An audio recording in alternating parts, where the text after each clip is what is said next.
Off we go in game 6. He thought he was going to swing. He did, and he threw a splitter for strike 1. Here's a 2-2, and he strikes out Ohtani to start game 6. So this is what I'm talking about when you stay on top of it and you don't pull it. It starts in the middle of the plate and just goes straight down. That is the perfect way to describe a splitter. It almost looks like a nasty two-seam fastball. By pulling it, it means he's trying to get it to break more, and he pulls it into a lefty. It will not have the same effect. And here he comes. There's the sticking with the splitter. Back-to-back Ks. 2 out in the first. Well, the best part about that pitch is he made the adjustment to the other side of the plate. The pitch in, that the slider that goes, the splitter that goes down and in, he fouls it, right? Gets out in front. Now you need to show him something on the other side, and he did. And look how far he missed it. After the 15 strikeouts in game 5, Kevin Gausman a chance to strike out the side. That's exactly what he does.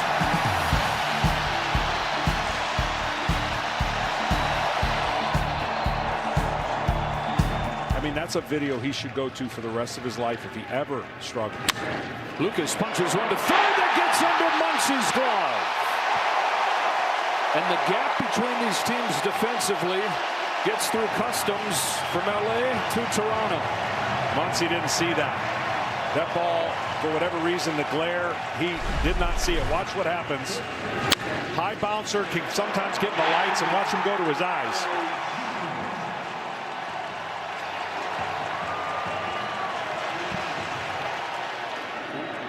Is 1-1. Ground ball to third. Muncy with another chance. This time he starts a double play. Inning in the books in game 6. Dodgers and Blue Jays scoreless.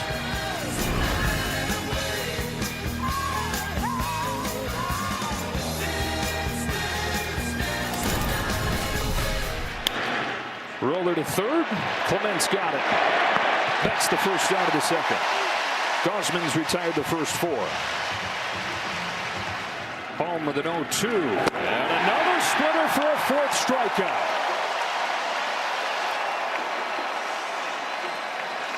In this game, nobody on the Dodgers has the ability or willingness to move up in the box. And by moving up in the box, you're going to catch that splitter. First 3-ball count of the day. Dodgers much more aggressive. He finished him off anyways, and he's got 5 strikeouts with that butterfly of a pitch.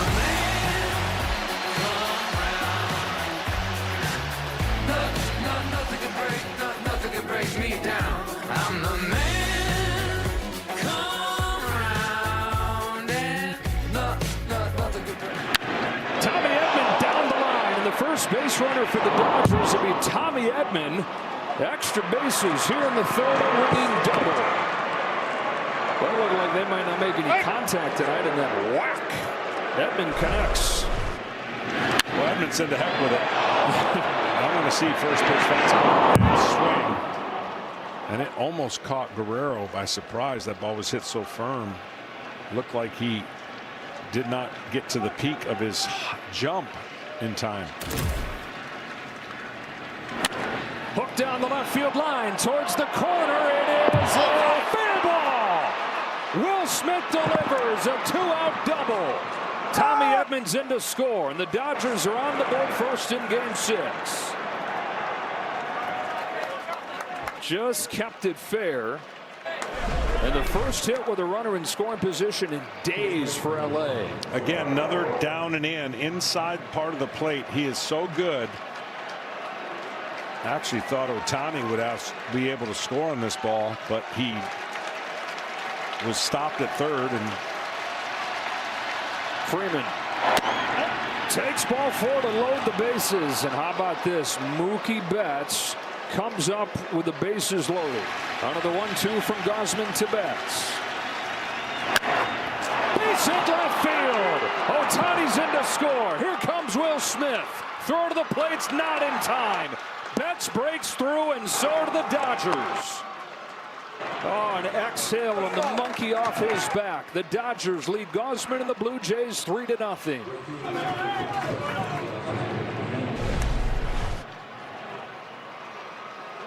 big hit.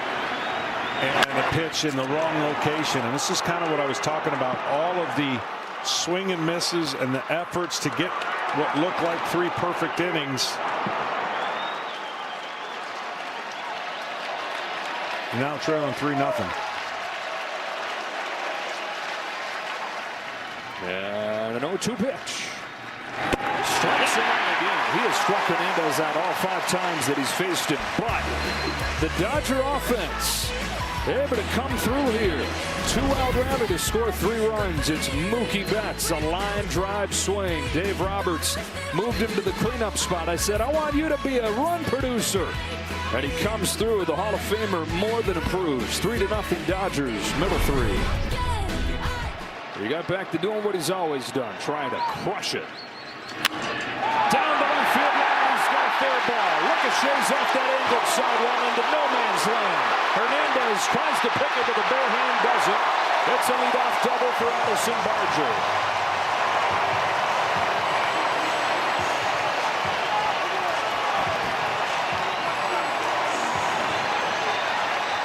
Actually, that was a great pitch and just a better job hitting. After a slow curveball, he beats him with the fastball, but just inside the line.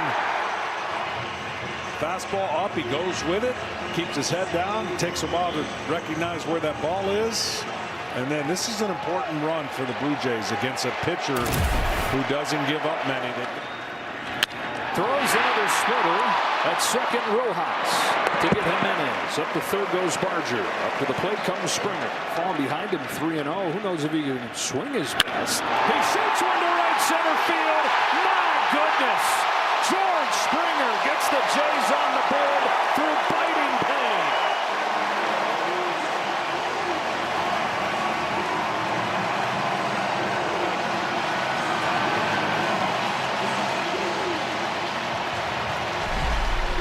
He's got so much adrenaline trying to muster up, and when you make contact, it's a lot better than when you swing and miss.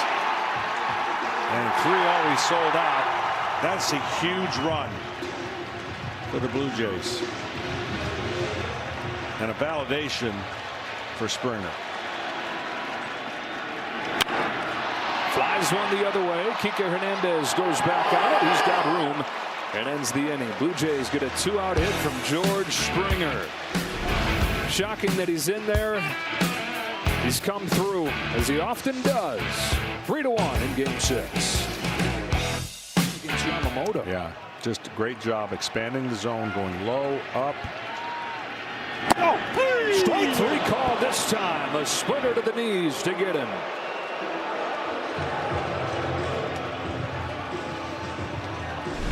His splitter is firm and has the tilt that will drive a hitter crazy, whereas the splitter of Gausman is more north to south with a lot more break and change of speeds. He set it off at the top. If you could have your pick of any pitcher in baseball to start this game, this is probably the guy you're choosing. The shot goes down the left field line with a base hit. On that bad knee, he settles for the single. Play ball is baseball's global youth initiative. Varsho chops it to second. Rojas to second, 1 over to first. The second double play of the game for Yamamoto. Dodgers up 3-1. They've got their guy doing it again. We're back after a word from your local Fox station.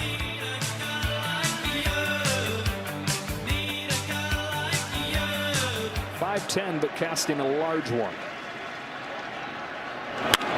Hook to left field. On the run, Hernandez. Kike Hernandez won't get there. Extra bases for Vlad Jr. 2-out double. What a month. What a player. He's strong enough, even though he's going to one-hand this, he stays back on the curveball, and he can hit this. Look at that. One hand, but he stays back so that the barrel of the bat still has enough oomph to smoke this down the left field line, hook it away from Hernandez.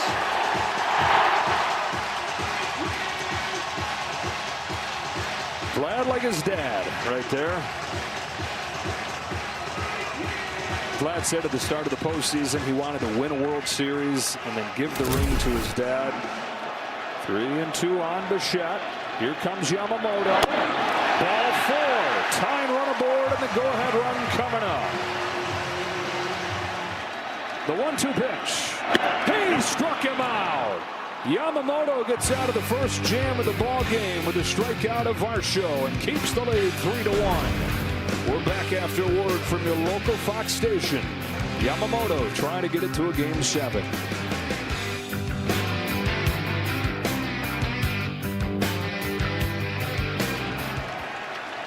Two. Ohtani pops it up center field, carries well. On the run is Varsho. That was a heck of a lot more than a pop-up. Mere mortals would have just popped it up, but Ohtani off balance off the end of the bat, golfs it to the wall for a double. This is how strong he is, and this is what happens if he can stay on the ball. You see, even though his body was going towards first, his hands were back, and that's the same thing we talked about earlier when Guerrero did it from the right side. The ball jumps off his bat. There's no doubt about it. He has extreme exit velocity, but typically this postseason it's all been to the pull side until that rare game. They put Smith on intentionally here. He hit the ball 100 miles per hour with that swing. Freeman trying to get him a little bit more on this 1-1. It's a towering fly ball to right field, but not particularly deep. Barger comes on, makes the catch. Ohtani won't even bother with his cannon. There they go. Here it comes. Mookie Betts takes ball 4 to load him up. Just missed upstairs.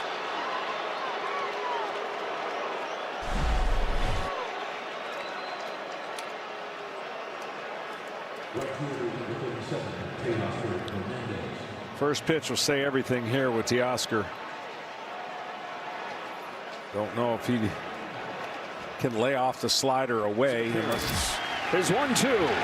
Strikes him out and gets out of the bases loaded jam. Top of the order for the Blue Jays coming up. Game 6 has been a special one in this city. Fighting through it, leading off the 8th. Chopping the ball down the line and sneaking it into right field. Pages hustles to the ball to hold him to a single. He says, I don't know, but it'll do. And the tying run comes up.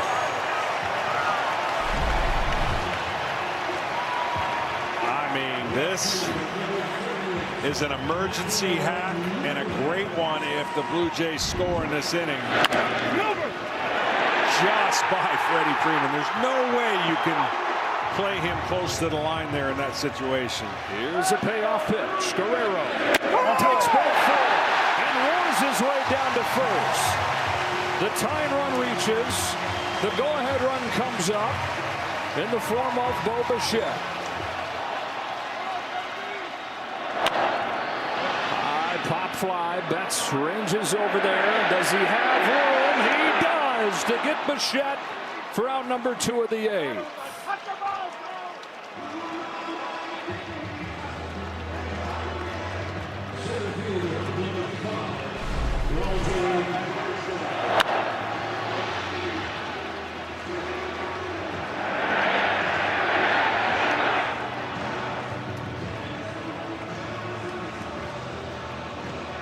It's up to Dalton Varsho. 2 on, 2 out, a 2-1. Gravity to second, and Rojas gloves over to first. That's the inning. Roki Sasaki tiptoes his way out of the 8th inning. On to the 9th in Game 6. Muncy's down swinging. His struggles have continued. 4 for his last 36. Back-to-back Ks for Chris Bassett. See if he goes there on 1-2.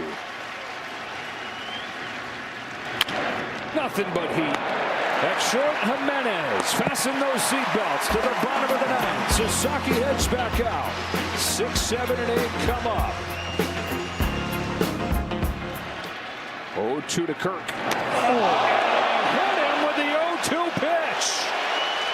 Did they say that there was a swing? Asked down to first. First base umpire Will Little says no swing. Kirk's in some pain, but well worth it for him and the Blue Jays here. The tying run is coming to the plate. Splitter that gets away and catches him right on that side of his hand. On an 0-2 pitch. Sasaki's 2-2. Line to deep center field. Dean on the run. Justin Dean won't get there. It wedges in the bottom of the wall, and it's a dead ball. It's a dead ball. The umpire's hands are up, and the runners will head to second and third. It'll be second and third, nobody out.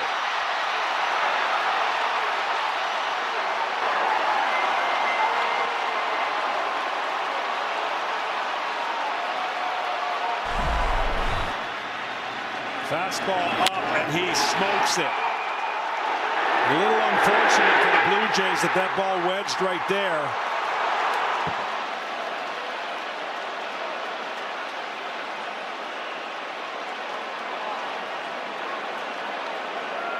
And heads up play by Justin Dean to throw his hands up, because as soon as he reaches in there to play it, they lose the right for that to be a dead ball.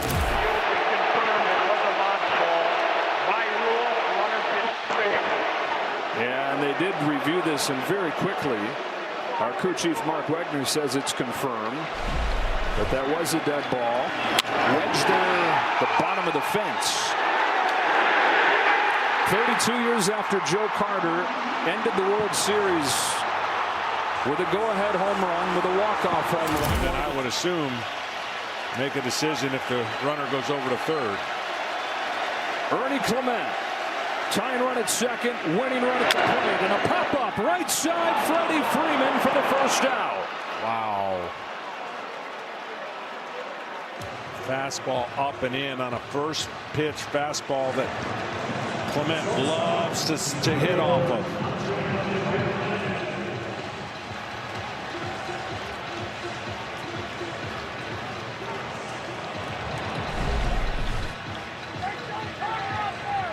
Just rode in enough. The Dodgers 2 outs from Game 7. The Blue Jays 1 swing from a World Championship. Jimenez floats one, left field. Hernandez makes the catch. Back to second. Game 7 tomorrow night. It's a game-ending double play. Kike Hernandez to Miguel Rojas.